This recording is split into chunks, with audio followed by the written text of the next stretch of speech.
Entre 1847 et 1849, dans les collines du comté de Rockbridge en Virginie, 17 propriétaires terriens et contremaîtres sont morts dans des circonstances que les autorités locales ont refusé d'investiguer. Les registres paroissiaux parlent d'accidents, de maladies subites, de suicides inexpliqués. Mais les lettres privées des familles, celles qui ont survécu dans les greniers poussiéreux et les archives familiales, racontent une histoire différente. Elles parlent toutes d'un homme qui ne mesurait qu'1,30 m, un homme qu'on avait sous-estimé. Un homme dont le nom fait encore frissonner les descendants de ses familles lorsqu'il est murmuré dans l'intimité de leur salon. Avant de poursuivre dans les détails de cette histoire qui a été délibérément effacée des archives officielles, abonnez-vous à cette chaîne et dites-moi en commentaire de quelle ville vous écoutez cette histoire. Parce que ce que vous allez entendre maintenant, ce sont des faits qui ont été occultés pendant plus de 150 ans. Et cela commence dans une région où le silence était la seule loi qui importait vraiment. La Virginie des années 1840 était une mosaïque de contradictions. Dans les salons de Richmond et de Williamsburg, on discutait de philosophie des Lumières et de progrès moral. Dans les plantations qui s'étendaient à perte de vue entre les montagnes Blue Ridge et la vallée de Shenandoah, une économie entière reposait sur le travail forcé de milliers d'êtres humains réduits en esclavage. Le comté de Rockbridge, situé dans la vallée, était réputé pour ses fermes de taille moyenne, ses églises presbytériennes strictes et son attachement farouche aux traditions du Sud. Les propriétaires de cette région n'étaient pas les grands planteurs de coton qu'on imagine souvent. C'étaient des fermiers aisés, cultivant principalement le tabac et le blé, possédant entre 5 et 20 personnes asservies. Ils se considéraient comme des hommes respectables, pieux, participant activement à la vie communautaire. Ils assistaient aux offices religieux chaque dimanche, finançaient les écoles pour leurs enfants, débattaient de politique locale avec passion. Mais derrière les façades blanchies à la chaux de leur demeure coloniale, derrière les sermons sur la charité chrétienne et le devoir moral, se cachait une brutalité quotidienne que seuls les esclaves connaissaient vraiment. Les cicatrices sur les dos, les familles séparées lors des ventes aux enchères, les femmes violées dans les granges, les enfants arrachés à leur mère avant même de savoir marcher. Cette violence était tellement banale, tellement intégrée au tissu social, qu'elle ne méritait même pas d'être mentionnée dans les journaux intimes des maîtres. C'était simplement la façon dont les choses fonctionnaient. Dans ce contexte précis, vécut un homme nommé Isaac. Les registres de propriété de la ferme des familles Hutchinson et plus tard des Caldwell le mentionnent à partir de 1832, quand il fut acheté à l'âge présumé de 12 ans lors d'une vente aux enchères à Lexington. Le document le décrit comme un garçon de couleur, de constitution inhabituelle, haut de 48 pouces, sans défaut visible hormis sa taille réduite. Cette constitution inhabituelle était ce qu'on appellerait aujourd'hui du nanisme, probablement une achondroplasie. Isaac ne dépassait pas 1,30 m à l'âge adulte. Dans une société obsédée par la force physique, par la capacité de travail mesurable en heures de labour et en balles de coton récoltées, un homme de cette taille aurait dû être considéré comme sans valeur économique. Pourtant, les mêmes registres montrent qu'Isaac a été vendu et revendu 5 fois entre 1832 et 1844, son prix augmentant à chaque transaction. De 200 $ initialement, il atteignit presque 800 $ lors de sa dernière vente documentée. Pourquoi un homme incapable de travailler dans les champs valait-il autant? La réponse se trouve dans les tâches qui lui étaient assignées. Isaac travaillait dans les maisons. Il servait à table, nettoyait les pièces, entretenait les jardins. Sa petite taille le rendait moins menaçant aux yeux des femmes blanches, qui le toléraient dans leur intimité domestique d'une manière qu'elles n'auraient jamais acceptée avec un homme de taille normale. Les enfants le trouvaient fascinant, presque comme un jouet vivant. Les maîtres aimaient l'exhiber lors des réceptions, démontrant ainsi leur richesse et leur excentricité. Mais ce que personne ne comprenait vraiment, c'est qu'Isaac observait. Il écoutait les conversations dans les salons, il voyait les documents laissés sur les bureaux. Il entendait les secrets chuchotés entre époux dans les chambres qu'il nettoyait à l'aube. Il connaissait les horaires, les habitudes, les faiblesses, les peurs de chaque membre de chaque famille qu'il avait possédée. Et Isaac se souvenait de tout. En 1844, il fut acquis par un certain Nathaniel Hutchinson, propriétaire d'une ferme de taille moyenne située à environ 15 km au sud de Lexington. Hutchinson était connu pour sa piété ostentatoire et sa cruauté discrète. Il lisait la Bible à sa famille chaque soir, prêchait la tempérance et la modération, mais derrière sa grange, il avait fait installer un poteau où il attachait ses esclaves pour les fouetter personnellement, utilisant un fouet à 9 lanières qu'il avait fait fabriquer spécialement et qu'il gardait huilé et soigneusement rangé dans une boîte en bois de cèdre. Isaac arriva dans cette ferme en mai 1844. Les autres esclaves de la propriété, une quinzaine de personnes au total, le regardèrent avec un mélange de curiosité et de pitié. Mais Isaac ne cherchait pas leur pitié. Il cherchait quelque chose de beaucoup plus précieux, leur confiance et leur connaissance. Le 23 septembre 1847, Nathaniel Hutchinson fut retrouvé mort dans son bureau privé, situé dans une annexe de sa maison principale. Selon le rapport du coroner, un document bref et formulaire conservé dans les archives du comté, il était décédé d'une hémorragie cérébrale massive. Il avait 52 ans et avait toujours joui d'une santé robuste. Sa femme, Margaret, déclara l'avoir trouvé effondré sur son bureau en fin d'après-midi. Elle était venue lui apporter du thé, comme elle le faisait chaque jour à cette heure précise. En entrant dans la pièce, elle l'avait vu immobile, la tête posée sur ses papiers, une tache de sang s'étalant lentement sous son visage. Le docteur Samuel Preston, appelé immédiatement, ne put que constater le décès et attribuer la cause à une rupture d'anévrisme. Les funérailles furent grandioses. Tout le comté se déplaça pour rendre hommage à cet homme respecté, pilier de la communauté presbytérienne locale. On parla de sa générosité, de sa foi inébranlable, de son sens du devoir familial. On ne mentionna pas les cicatrices sur le dos de ses esclaves. On ne mentionna pas non plus Sarah, une jeune femme de 19 ans qu'il avait achetée l'année précédente et qui se trouvait maintenant enceinte de 6 mois, portant un enfant au teint qui ne pourrait jamais être attribué à son mari légitime. 3 semaines après l'enterrement, le contremaître de la ferme Hutchinson, un homme brutal nommé William Yates, tomba malade. Cela commença par des maux de ventre violents, suivis de vomissements incoercibles et de diarrhées sanglantes. Le docteur Preston fut de nouveau appelé. Il diagnostiqua un empoisonnement alimentaire, probablement causé par de la viande avariée. Yates souffrit pendant 4 jours avant de mourir dans des convulsions atroces. Sa veuve, une femme aigrie nommée Constance, accusa immédiatement les esclaves de la cuisine. Elle exigea qu'ils soient tous fouettés et vendus. Mais le shérif du comté, un certain James Crawford, refusa d'intervenir sans preuve concrète. Il avait déjà assez de problèmes avec les tensions croissantes entre abolitionnistes et défenseurs de l'esclavage.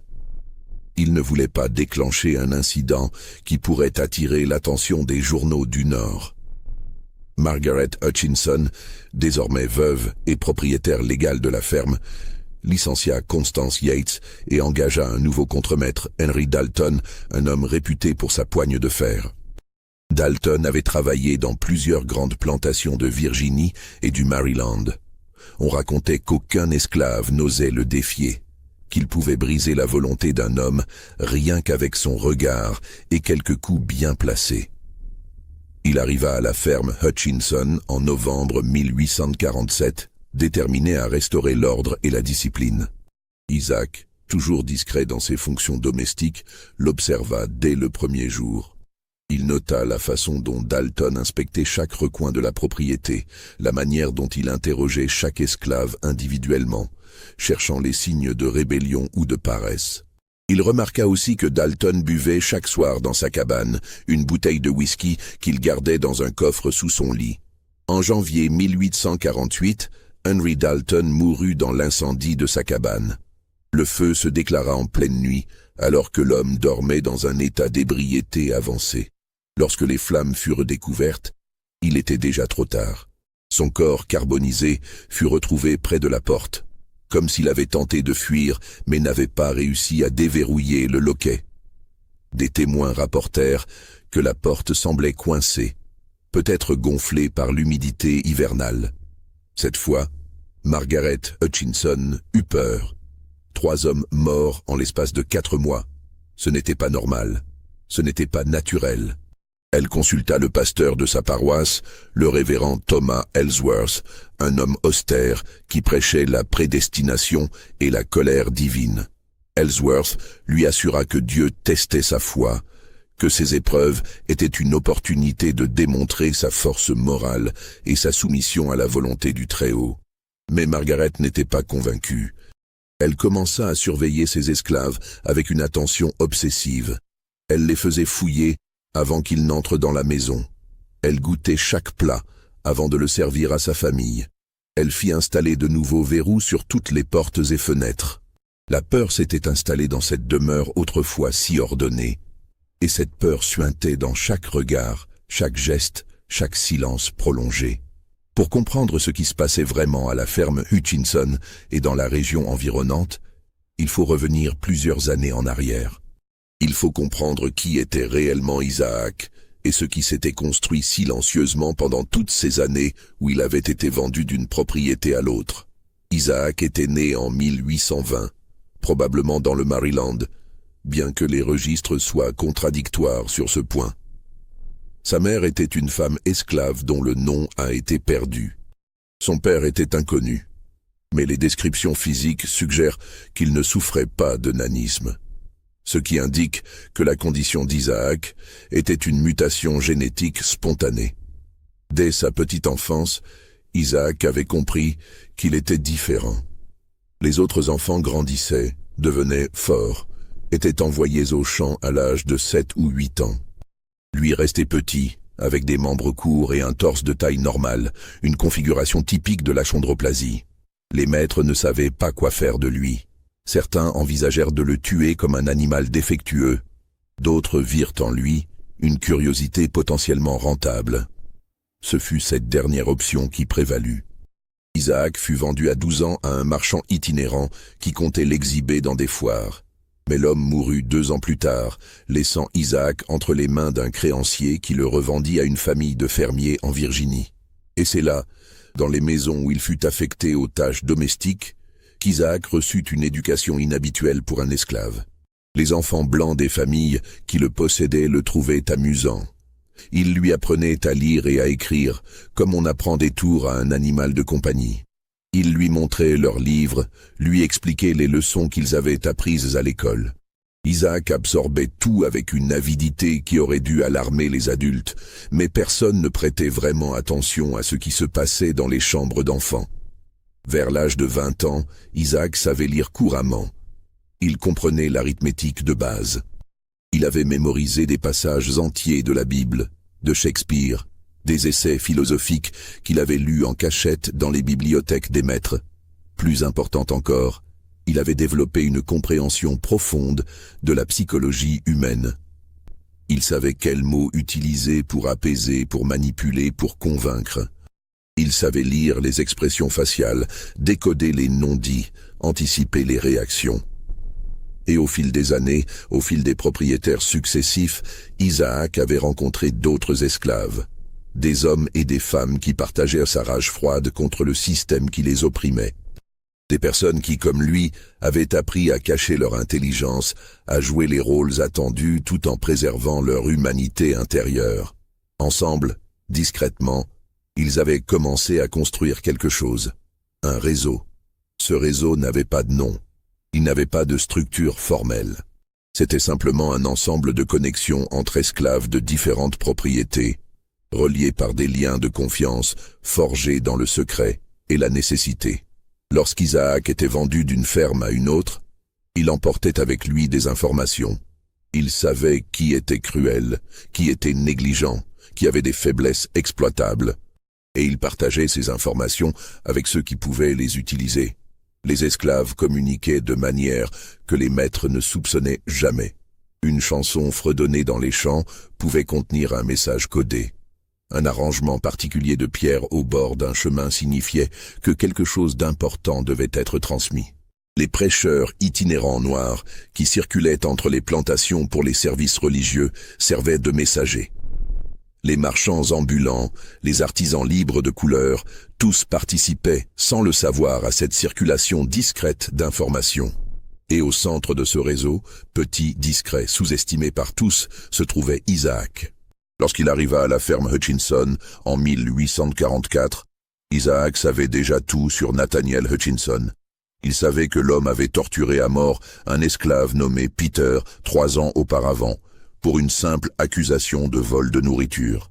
Il savait que Hutchinson avait violé au moins une douzaine de femmes esclaves au fil des années. Il savait que l'homme cachait des dettes de jeu considérables et qu'il envisageait de vendre plusieurs familles d'esclaves pour renflouer ses finances. Isaac savait aussi quelque chose que personne d'autre ne savait. Nathaniel Hutchinson souffrait d'hypertension sévère. Le docteur Preston le lui avait dit en confidence, recommandant de réduire le sel dans son alimentation et d'éviter les situations de stress intense. Cette information, Isaac l'avait obtenue d'une blanchisseuse qui travaillait également pour la famille du docteur et qui avait entendu la conversation. Pendant 3 ans, Isaac servit fidèlement dans la maison Hutchinson. Il était l'esclave modèle, obéissant, silencieux, presque invisible. Margaret Hutchinson l'appréciait parce qu'il ne la mettait jamais mal à l'aise, contrairement aux hommes de grande taille. Les enfants l'aimaient bien parce qu'il leur racontait des histoires quand leurs parents n'écoutaient pas. Nathaniel le tolérait parce qu'il était utile et qu'il impressionnait les invités lors des dîners. Et pendant ces 3 années, Isaac préparait méticuleusement quelque chose que personne ne pouvait imaginer. En février 1848, un mois après la mort d'Henry Dalton, Margaret Hutchinson engagea un nouveau contremaître. Cette fois, elle choisit un homme de sa famille, son neveu par alliance, Robert Kincaid. Kincaid avait 28 ans, était récemment marié et avait besoin d'un travail stable. Margaret pensait que les liens familiaux garantiraient sa loyauté et sa sécurité. Robert Kincaid s'installa dans la cabane du contremaître, fraîchement reconstruite après l'incendie. Sa jeune épouse, Elizabeth, une femme douce et pieuse qui n'avait jamais vécu près d'une plantation, l'accompagna. Le couple semblait heureux, plein d'espoir pour l'avenir. 3 mois plus tard, en mai, Robert Kincaid se pendit dans sa cabane. Elizabeth le trouva un matin en se réveillant. Il avait utilisé une corde d'attelage et s'était pendu à une poutre du plafond. Il n'y avait pas de lettre d'explication, aucun signe avant-coureur de dépression ou de désespoir. Elizabeth était inconsolable. Elle jura que son mari était parfaitement heureux la veille au soir. Ils avaient dîné ensemble, avaient ri, avaient fait des projets pour l'avenir. Comment était-ce possible qu'il se tue quelques heures plus tard? Cela n'avait aucun sens. Le révérend Ellsworth refusa de l'enterrer en terre consacrée, conformément aux règles de l'église presbytérienne concernant les suicidés. Robert Kincaid fut enterré dans un coin isolé du cimetière communautaire, sans cérémonie, sans pierre tombale appropriée. Elizabeth quitta la région quelques semaines plus tard, brisée par le chagrin et le scandale. Margaret Hutchinson sombrait maintenant dans une paranoïa profonde. 4 hommes morts. 4 hommes qui avaient tous exercé une autorité directe sur ses esclaves. La coïncidence était trop flagrante pour être ignorée. Elle convoqua le shérif Crawford et exigea une enquête approfondie. Crawford interrogea tous les esclaves de la propriété. Il inspecta les lieux des décès. Il consulta le docteur Preston sur les causes médicales. Mais il ne trouva aucune preuve concrète de crime. Les esclaves semblaient tous terrifiés et coopératifs. Aucun poison n'avait été détecté dans le corps de William Yates. L'incendie de la cabane de Dalton était clairement accidentel. Le suicide de Kincaid ne pouvait être attribué à personne. Crawford conseilla à Margaret de vendre ses esclaves et de quitter la région si elle avait tellement peur. Mais Margaret refusa. Cette ferme était tout ce qu'elle possédait. Elle ne laisserait pas des esclaves la chasser de sa propre propriété. Au lieu de cela, elle prit des mesures drastiques. Elle fit construire une haute palissade autour des quartiers des esclaves. Elle installa des chiens de garde. Elle embaucha 2 surveillants armés qui patrouillaient la propriété jour et nuit. Elle fit fouetter publiquement 3 esclaves choisis au hasard, simplement pour réaffirmer son autorité. Isaac assista à ces fouettages sans broncher, son visage petit et impassible ne trahissant aucune émotion. Il porta les seaux d'eau qui lavèrent le sang des dos déchirés. Il nettoya le fouet après son utilisation et le rangea soigneusement dans la remise où Margaret l'avait fait déplacer, loin de la grange où son mari l'avait gardé. Mais la nuit, dans les quartiers des esclaves, Isaac parlait. Il parlait doucement, avec des mots soigneusement choisis, à ceux qui étaient prêts à l'écouter. Il ne parlait pas de vengeance directe. Il ne proposait pas de révolte ouverte, il parlait simplement de connaissances, de plantes qui poussaient dans les bois environnants, de substances qui pouvaient causer tel ou tel effet, de faiblesses humaines qui pouvaient être exploitées, de moments de vulnérabilité, de portes qui ne fermaient pas bien, de chiens qui pouvaient être apaisés avec le bon traitement. Il partageait des connaissances comme on partage des recettes de cuisine ou des remèdes de grand-mère. Jamais il ne donnait d'ordre. Jamais il ne suggérait explicitement une action. Il se contentait d'informer, d'éduquer, de permettre aux autres de tirer leurs propres conclusions. En juin 1848, les événements s'étendirent au-delà de la ferme Hutchinson. Un propriétaire voisin, Joshua Brennan, tomba gravement malade après avoir assisté à un dîner chez Margaret. Il souffrit de fièvre récurrente pendant des semaines avant de mourir finalement en juillet. Le docteur Preston diagnostiqua une infection généralisée, probablement causée par une blessure infectée que Brennan avait négligé de traiter. Mais Brennan était connu pour sa cruauté exceptionnelle. On racontait qu'il marquait ses esclaves au fer rouge sur le visage pour les identifier plus facilement. On disait qu'il avait fait arracher les dents de l'un d'eux avec des tenailles, simplement parce que l'homme avait souri au mauvais moment. En août, un marchand d'esclaves itinérant nommé Silas Greer fut retrouvé mort sur la route entre Lexington et Natural Bridge. Son cheval l'avait apparemment désarçonné, et il s'était brisé la nuque dans la chute.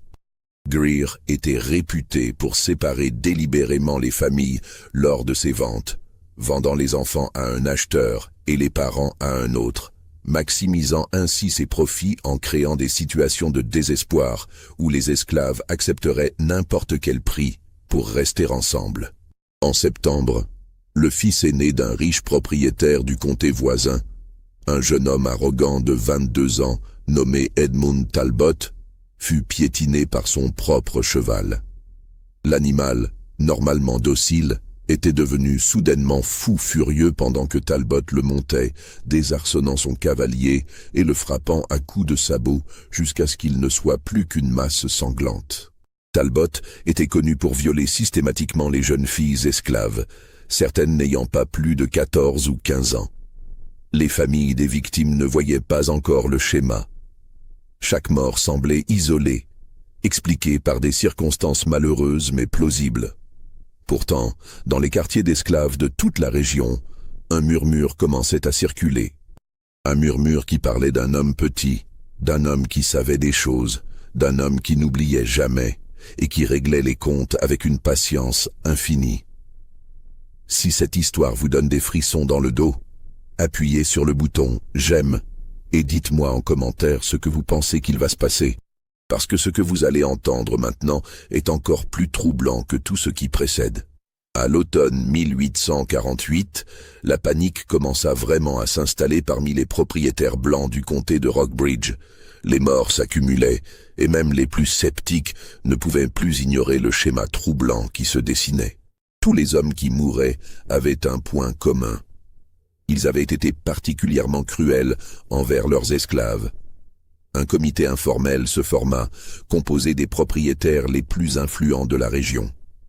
Ils se réunissaient en secret, généralement dans la bibliothèque de l'un d'entre eux, porte verrouillée et domestiques renvoyés. Ils discutaient à voix basse, comparaient les cas, cherchaient des explications rationnelles. Certains parlaient de coïncidences.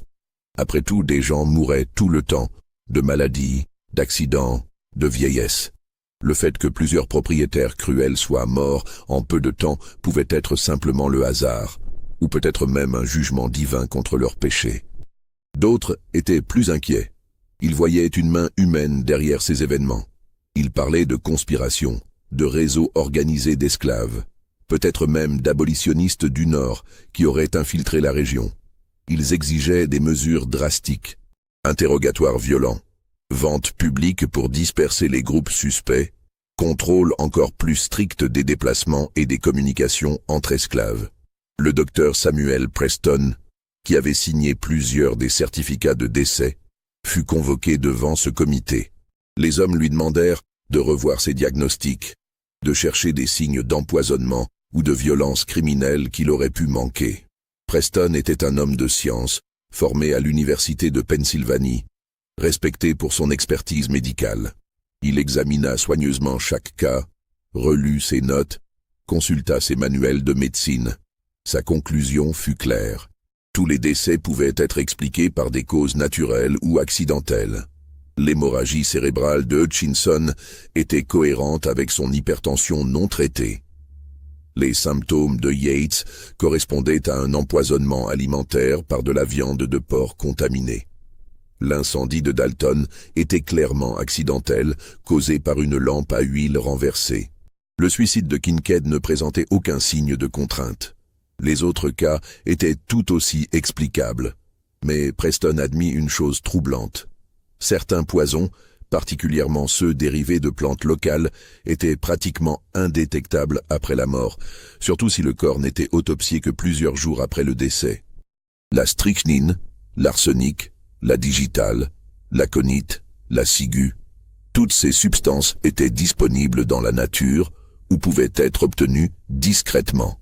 Les symptômes qu'elles causaient pouvaient facilement être confondus avec des maladies naturelles. Cette déclaration ne fit qu'alimenter la paranoïa.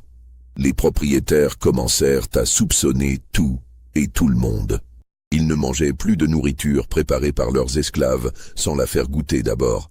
Ils vérifiaient leur sel avant de monter. Ils inspectaient leurs chambres pour s'assurer qu'aucun objet dangereux n'avait été laissé là.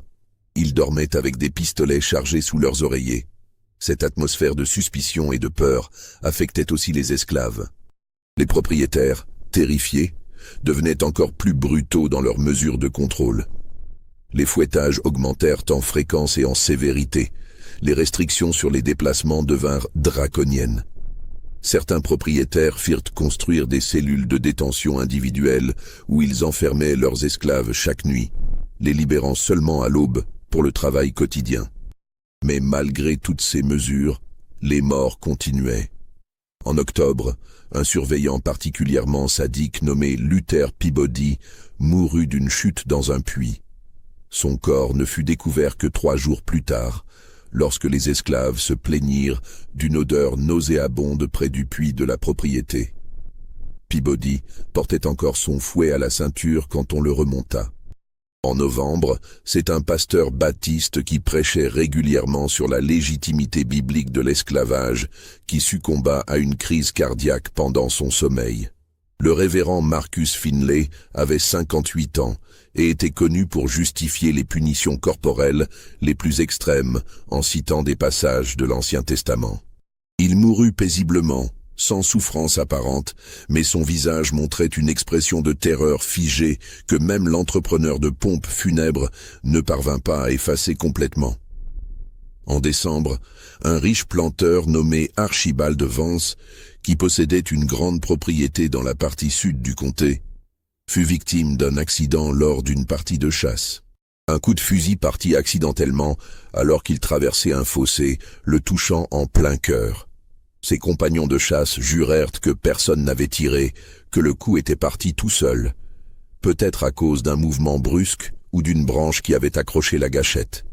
Vance était connu pour avoir organisé des combats entre ses esclaves, les forçant à se battre à poings nus jusqu'à ce que l'un d'eux soit inconscient, pour le divertissement de ses invités lors de réceptions. Il pariait sur les résultats et punissait sévèrement ceux qui refusaient de participer ou ne se battaient pas avec assez de vigueur. Chaque nouvelle mort renforçait un schéma terrifiant. Seuls les hommes blancs particulièrement cruels mouraient. Les propriétaires relativement bienveillants, ceux qui traitaient leurs esclaves avec un minimum de décence selon les standards de l'époque, ne semblait pas être ciblé. C'était comme si quelqu'un, ou quelque chose, menait une campagne de justice sélective. Le shérif Crawford intensifia ses investigations. Il interrogea des centaines d'esclaves, utilisant parfois la menace ou même la torture pour obtenir des informations. Mais personne ne parla. Soit ils ne savaient vraiment rien, soit leur peur du châtiment pour trahison était plus grande que leur peur du shérif. Crawford finit par se concentrer sur les esclaves qui avaient des compétences particulières, les cuisiniers, les palefreniers, les domestiques qui avaient accès aux maisons et aux intimités de leurs maîtres. Il fit surveiller leurs déplacements, contrôler leurs contacts avec d'autres esclaves. Il offrit même des primes en argent et des promesses de liberté à ceux qui fourniraient des informations utiles. Et c'est dans ce contexte qu'Isaac attira finalement l'attention. Un des adjoints du shérif, un jeune homme ambitieux nommé Daniel Fletcher, remarqua quelque chose d'intéressant en compilant les registres de propriété. Isaac était le seul esclave qui avait appartenu à 3 des victimes à différents moments de sa vie. Il avait été la propriété de Nathaniel Hutchinson, évidemment, mais aussi celle de Joshua Brennan pendant 6 mois, en 1843, et celle d'Archibald Vance pendant une brève période, en 1842. Fletcher apporta cette information au shérif Crawford. Les 2 hommes examinèrent les registres plus attentivement. Ils découvrirent qu'Isaac avait été vendu et revendu de manière inhabituelle, passant entre de nombreuses mains, travaillant toujours dans les maisons plutôt que dans les champs. Un esclave qui voyageait, qui voyait différents endroits, différentes personnes, qui avait accès à des informations que d'autres esclaves n'auraient jamais pu obtenir. Et il y avait autre chose. Plusieurs des victimes avaient mentionné Isaac dans leurs correspondances ou leurs journaux intimes. Nathaniel Hutchinson avait écrit qu'Isaac était remarquablement intelligent pour un nègre, quoique petit et difforme. Joshua Brennan l'avait décrit comme un domestique exemplaire, discret et efficace. Archibald Vance avait noté qu'Isaac comprenait les instructions avec une rapidité inhabituelle et semblait presque capable de prédire mes besoins avant que je les exprime. Crawford et Fletcher décidèrent d'interroger Isaac personnellement. Ils se rendirent à la ferme Hutchinson en janvier 1849, accompagnés de 2 autres adjoints armés. Margaret Hutchinson, désormais presque recluse dans sa propre maison, leur ouvrit avec une expression de soulagement mêlée de terreur. Elle espérait que le cauchemar allait enfin prendre fin. Isaac fut amené dans le salon principal de la maison, la même pièce où il avait servi tant de dîners et écouté tant de conversations. Il se tenait devant les 4 hommes blancs, petit, silencieux, son visage ne montrant rien d'autre qu'une soumission respectueuse. Crawford l'interrogea pendant plus de 3 heures. Il lui demanda où il était et ce qu'il faisait lors de chaque décès. Il lui demanda s'il connaissait les victimes, s'il leur avait parlé, s'il les avait servies. Il lui demanda ce qu'il savait sur les poisons, les plantes toxiques, les moyens de causer des accidents qui sembleraient naturels. Isaac répondit à chaque question avec calme et précision. Oui, il avait appartenu à plusieurs des hommes morts. Oui, il les avait servis fidèlement. Non, il ne connaissait rien aux poisons. Non, il n'avait jamais souhaité de mal à personne. Il était juste un esclave qui faisait son travail, qui obéissait aux ordres, qui vivait dans la crainte de Dieu et de ses maîtres. Les adjoints fouillèrent sa cabane dans les quartiers des esclaves. Ils trouvèrent un matelas de paille, une couverture mince, quelques vêtements usés, un bol et une cuillère en bois. Rien d'autre. Pas de livres, pas de papier, pas de substances suspectes, pas d'outils inhabituels. Fletcher était frustré. Son instinct lui disait que cet homme était impliqué, mais il n'y avait aucune preuve. Isaac était trop petit, trop faible physiquement pour avoir commis la plupart de ses crimes directement. Il ne pouvait pas avoir pendu Kincaid, piétiné Talbot avec un cheval, ou poussé Peabody dans un puits. Et pourtant, Crawford décida finalement de relâcher Isaac, faute de preuves concrètes. Mais il donna un avertissement sévère à Margaret Hutchinson. Elle devait surveiller Isaac, jour et nuit. S'il quittait la propriété sans permission, s'il était vu en conversation avec d'autres esclaves, s'il faisait quoi que ce soit de suspect, Elle devait immédiatement contacter les autorités. Margaret promit de le faire, mais dans son cœur, elle savait que c'était déjà trop tard. La peur avait rongé son esprit comme une maladie. Elle ne dormait presque plus, sursautait au moindre bruit, voyait des ombres menaçantes dans chaque coin. Son médecin lui prescrivit du laudanum pour l'aider à dormir, mais même cela ne suffisait plus, et Isaac, toujours aussi discret, continuait ses tâches quotidiennes comme si de rien n'était. Il servait les repas, il nettoyait les pièces, il s'occupait du jardin. Son visage restait un masque parfait d'obéissance et de soumission. Mais la nuit, dans les quartiers des esclaves, les conversations continuaient. Des informations circulaient encore. Des connaissances étaient partagées. Des plans se formaient silencieusement dans l'obscurité. En février 1849, le révérend Thomas Ellsworth organisa une réunion extraordinaire de tous les propriétaires d'esclaves du comté. La rencontre eut lieu dans l'église presbytérienne de Lexington, un dimanche après-midi, porte close et garde postés à l'extérieur. Ellsworth, du haut de sa chaire, s'adressa à l'assemblée avec la gravité d'un prophète de l'Ancien Testament.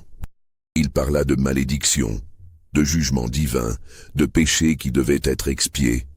Il suggéra que peut-être, la Providence utilisait ces événements pour rappeler aux propriétaires leur devoir chrétien envers ceux qui leur avaient été confiés par Dieu. Cette interprétation ne plut pas à tout le monde. Plusieurs hommes se levèrent pour protester. Ils n'avaient commis aucun péché en maintenant l'institution divine de l'esclavage.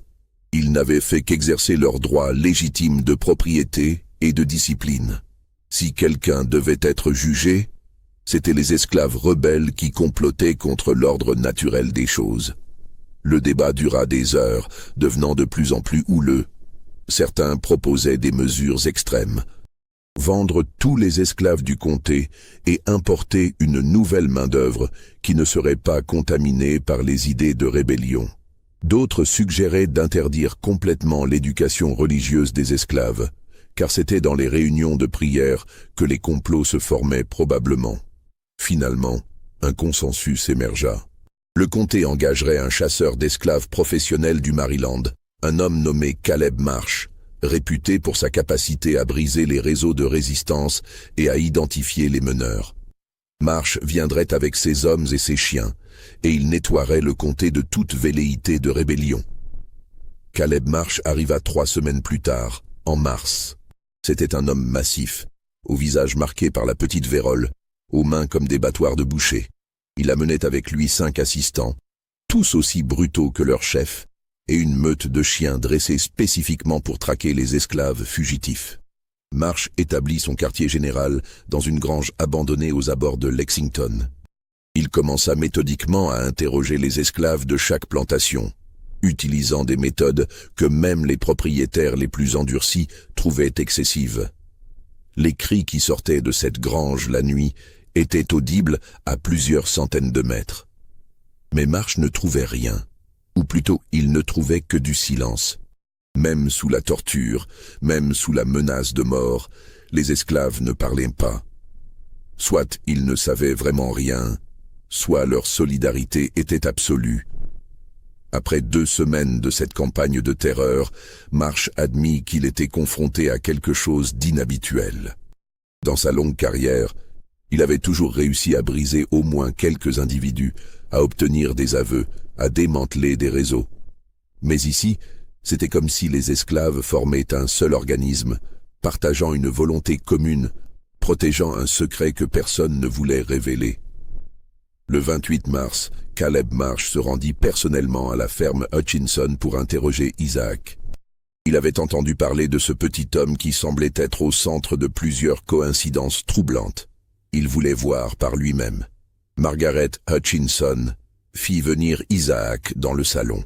Marsh l'examina avec le regard d'un expert en bétail évaluant un animal à vendre.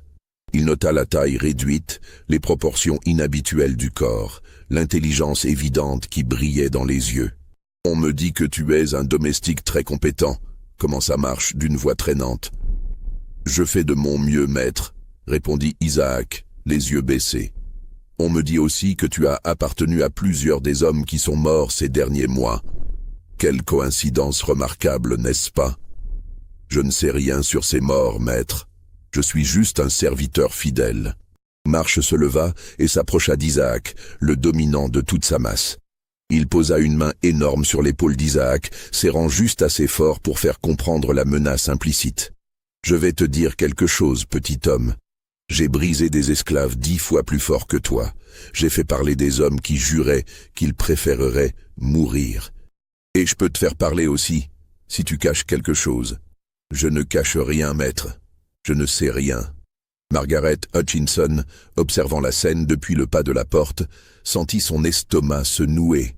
Il y avait quelque chose dans la voix d'Isaac, quelque chose de presque imperceptible qui ne correspondait pas à ses paroles soumises. Une note peut-être de défi, d'amusement. Non, c'était impossible. Isaac était toujours si obéissant, si docile. Marsh emmena Isaac dans la grange, accompagné de 2 de ses hommes. Ce qui se passa là pendant les 3 heures suivantes ne fut jamais officiellement documenté. Mais les esclaves qui travaillaient dans les champs environnants entendirent les cris. Ils virent Marsh et ses hommes ressortir, couverts de sueur, les vêtements tachés de sang. Isaac fut ramené au quartier des esclaves, à peine conscient, son petit corps couvert de contusions et de coupures. Les autres esclaves le soignèrent du mieux qu'ils purent, utilisant des remèdes traditionnels à base de plantes, nettoyant ses blessures, lui donnant de l'eau.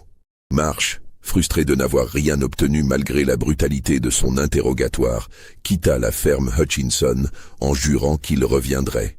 Il était convaincu qu'Isaac savait quelque chose, mais il n'avait aucune preuve, et il ne pouvait pas le tuer sans l'accord de sa propriétaire légale. Cette nuit-là, alors qu'Isaac gisait sur son matelas de paille, conscient mais incapable de bouger à cause de la douleur, les autres esclaves se rassemblèrent autour de lui. Une vieille femme nommée Ruth, qui avait été vendue de plantation en plantation pendant plus de 40 ans et qui servait de sage-femme et de guérisseuse pour la communauté esclave, s'agenouilla près de lui. « Pourquoi tu ne leur as rien dit ?» demanda-t-elle doucement. « Tu savais qu'ils te feraient du mal. » Isaac ouvrit les yeux, son regard croisant celui de Ruth. Et pour la première fois depuis des années, son masque tomba. Un sourire apparut sur son visage tuméfié, un sourire qui contenait des années de rage froide et de détermination inflexible. « Parce que ce n'est pas encore fini, » murmura-t-il. « Il en reste encore tellement. » Ruth comprit alors ce que personne d'autre n'avait vraiment compris. Isaac n'était pas juste un esclave intelligent qui avait eu de la chance. Ce n'était pas une coïncidence qu'il ait appartenu à plusieurs des hommes morts. Isaac était l'architecte, le planificateur, l'esprit derrière tout ce qui s'était passé. « Comment ?» demanda-t-elle simplement. Isaac ferma les yeux, rassemblant ses forces pour parler. Hutchinson avait l'hypertension. J'ai ajouté du sel supplémentaire dans sa nourriture pendant des mois, progressivement, imperceptiblement. J'ai aussi créé des situations de stress, des petites choses qui l'énervaient, qui faisaient monter sa tension. Le jour de sa mort, j'ai simplement mis un peu plus de poudre de piment dans son thé. Son cœur n'a pas supporté. Et Yates, la viande n'était pas avariée. J'ai utilisé des racines de ricin broyées, mélangées à sa nourriture sur plusieurs jours. Les symptômes ressemblent exactement à un empoisonnement alimentaire. Le docteur Preston n'avait aucune raison de soupçonner autre chose. Dalton, j'ai vérifié qu'il était bien ivre ce soir-là. J'ai versé de l'huile sous la porte de sa cabane. Quand le feu a pris, l'huile a empêché la porte de s'ouvrir facilement. Il était trop saoul pour comprendre ce qui se passait. Et le feu a tout effacé. Kincaid? Isaac ouvrit de nouveau les yeux, et cette fois Ruth vit quelque chose de terrifiant dans son regard. Pas de la folie, mais quelque chose de bien plus effrayant. Une lucidité absolue, une compréhension parfaite de ce qu'il faisait. Kincaid ne s'est pas suicidé. Il dormait profondément, aidé par un peu de laudanum dans son dernier verre de whisky. Je l'ai pendu pendant qu'il était inconscient. Sa femme ne l'a trouvé que le lendemain matin. Les autres esclaves qui écoutaient reculèrent légèrement, choqués malgré eux. Ils avaient soupçonné, bien sûr, mais entendre la confirmation était différent. Ruth posa une main tremblante sur le front d'Isaac. « Tu as tué combien de personnes ?»« Directement, 4. Mais j'ai aidé d'autres à avoir leur propre justice. Je leur ai dit comment faire, je leur ai donné les moyens. Le cheval de Talbot n'est pas devenu fou tout seul. Quelqu'un l'a piqué avec une épine empoisonnée juste avant que Talbot le monte. Le fusil de Vance n'est pas parti tout seul. Quelqu'un avait limé le cran de sûreté pour qu'il cède au moindre choc. Je n'ai pas fait ces choses moi-même, mais j'ai montré aux autres comment les faire. Pourquoi? Pourquoi prendre un tel risque? » Isaac la regarda fixement, et dans son regard se trouvait toute l'horreur, toute la douleur, toute la rage accumulée d'une vie entière d'humiliation et d'oppression. Parce que quelqu'un devait le faire. Parce que chaque homme qui m'a possédé a tué, violé, torturé. Parce que je me suis dit qu'un jour, d'une manière ou d'une autre, il paierait. Et j'ai découvert que je pouvais le faire. Que ma taille, ma discrétion, mon intelligence pouvaient devenir des armes plus puissantes que n'importe quel fouet ou n'importe quelle chaîne. Ruth se releva lentement. Elle regarda les autres esclaves rassemblés dans la pénombre de la cabane. Elle vit sur leur visage un mélange de peur, d'admiration et quelque chose d'autre, de l'espoir. L'espoir que peut-être, leurs oppresseurs n'étaient pas invincibles, que la justice, même tordue et sanglante, était possible. « Ils vont te tuer », dit-elle finalement. Marsh ne va pas abandonner, Crawford non plus. Tôt ou tard, ils vont trouver une preuve. Ou simplement décider de te lyncher sans preuve. Isaac sourit de nouveau, ce sourire terrible qui n'avait rien d'humain. Je sais, mais regarde ce que j'ai accompli. Regarde combien ont payé. Et regarde combien ont peur maintenant. Tous ces propriétaires qui dormaient tranquillement en nous fouettant pendant la journée, ils ont peur maintenant. Ils vérifient leur nourriture. Ils surveillent leurs chevaux. Ils ne font plus confiance à personne. C'est une petite victoire, mais c'est une victoire quand même. Et après ? Demanda un jeune homme nommé Thomas, qui avait écouté toute la conversation. Qu'est-ce qui se passe quand il te tue? Tout s'arrête? Isaac se tourna vers lui, et malgré la douleur qui ravageait son corps, il réussit à s'asseoir légèrement. Non, c'est ça le plus important. Je vous ai montré comment faire. Je vous ai montré que c'est possible. Je vous ai montré leur faiblesse. Vous n'avez pas besoin de moi pour continuer. Chacun de vous peut devenir ce que je suis. Chacun de vous peut être un fantôme dans leur maison, un poison dans leur vie, une peur constante dans leur nuit. Le lendemain matin, Isaac ne se réveilla pas. Les blessures infligées par Marsh et ses hommes avaient causé des hémorragies internes que les remèdes traditionnels ne pouvaient pas guérir. Il mourut dans son sommeil, entouré de ceux qui l'avaient écouté, de ceux à qui il avait donné quelque chose qui n'avait pas de prix, la connaissance que la résistance était possible. Margaret Hutchinson fut informée de sa mort avec un mélange de soulagement et d'inquiétude. Soulagement parce que le principal suspect était maintenant mort. Inquiétude parce que, d'une certaine manière, sa mort ne résolvait rien. Les événements étranges ne s'étaient pas arrêtés. Caleb Marsh lui-même mourut 2 semaines plus tard, dans son sommeil, dans la grange qui lui servait de quartier général. Le docteur Preston diagnostiqua une crise cardiaque, mais plusieurs personnes notèrent que Marsh avait mangé un ragoût préparé par une des esclaves qu'il avait interrogée la veille. La femme jura qu'elle n'avait rien fait au ragoût, mais personne ne la crut vraiment. Elle fut vendue à un marchand itinérant quelques jours plus tard et disparut dans les routes du sud. Les morts mystérieuses continuèrent sporadiquement dans le comté de Rockbridge pendant encore 6 mois après la mort d'Isaac. Puis, progressivement, elles cessèrent. Ou plutôt, elles devinrent moins fréquentes, moins concentrées dans une seule région.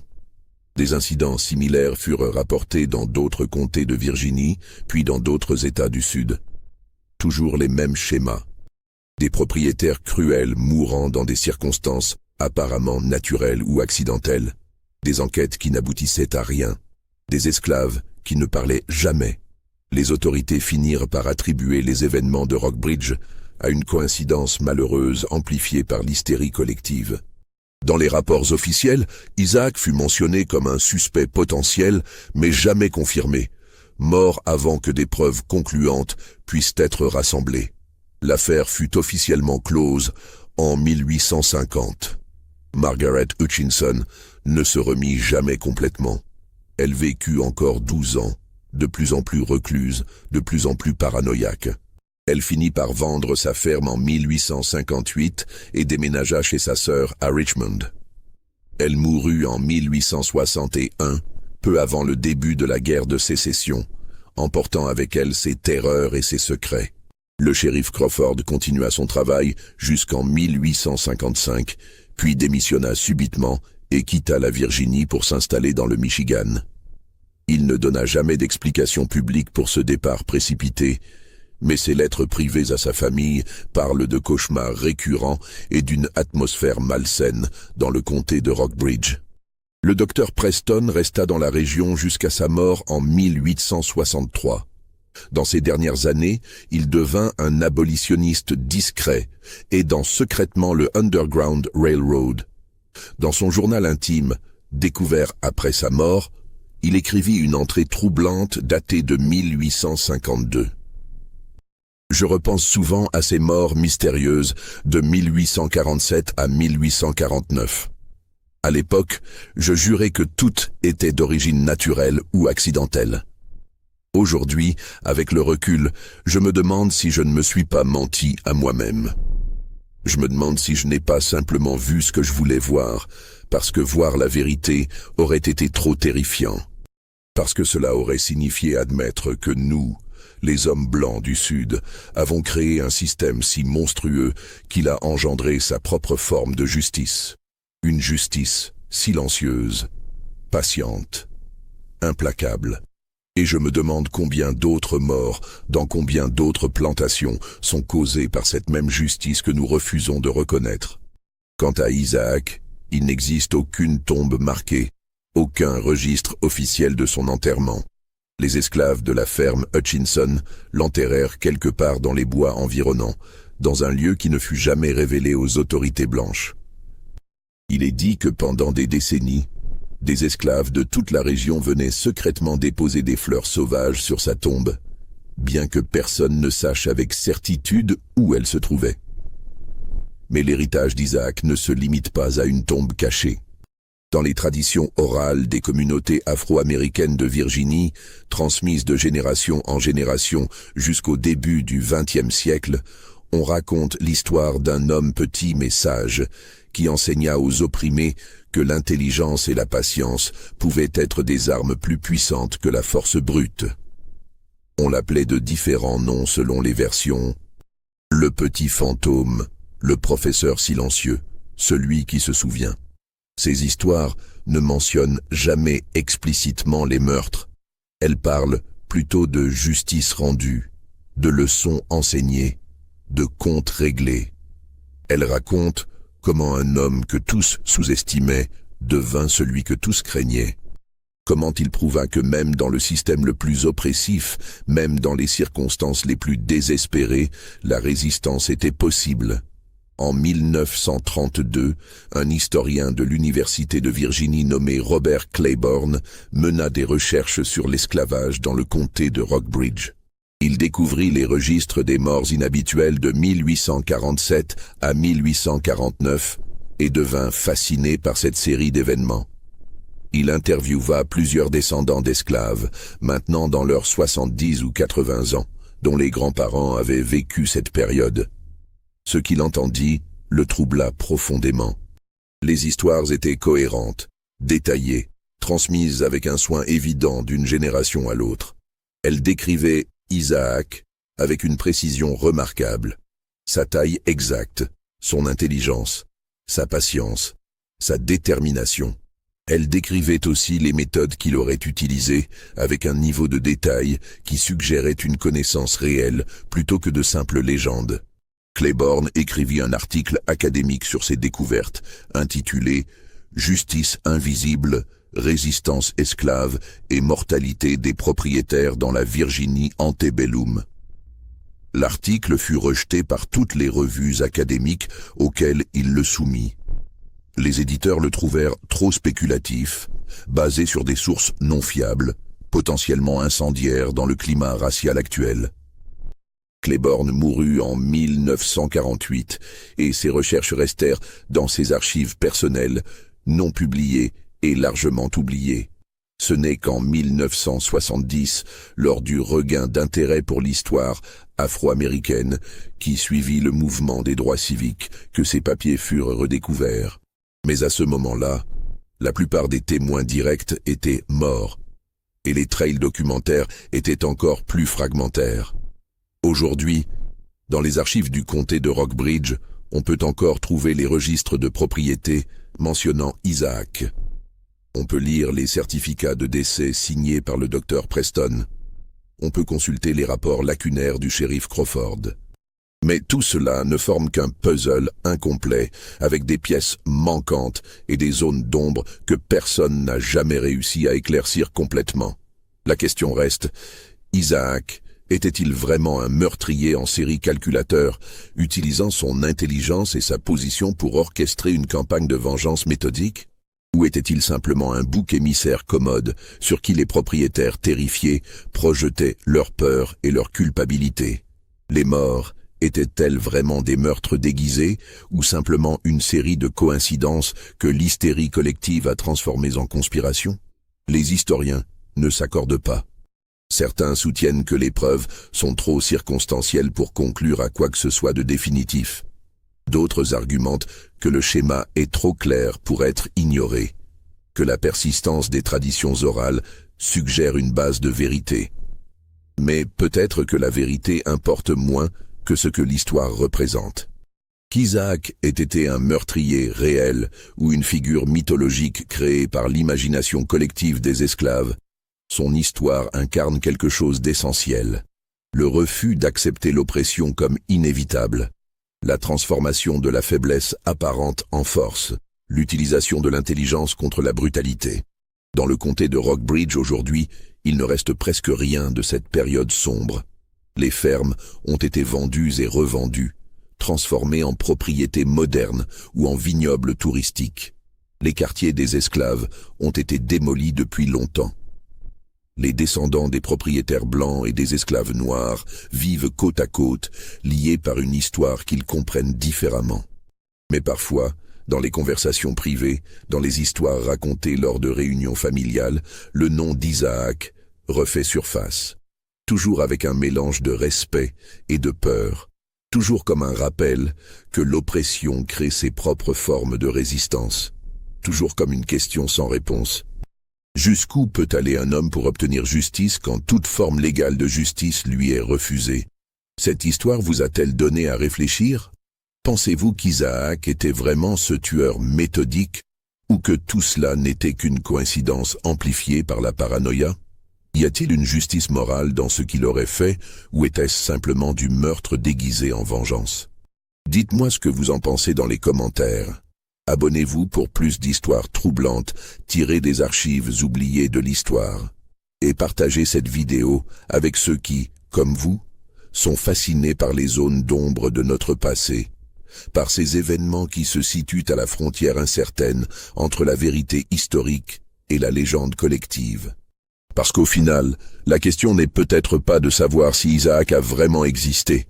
La question est, que nous dit son histoire sur la nature de l'oppression, sur les limites de la résistance et sur la façon dont nous, aujourd'hui, choisissons de nous souvenir ou d'oublier les horreurs du passé?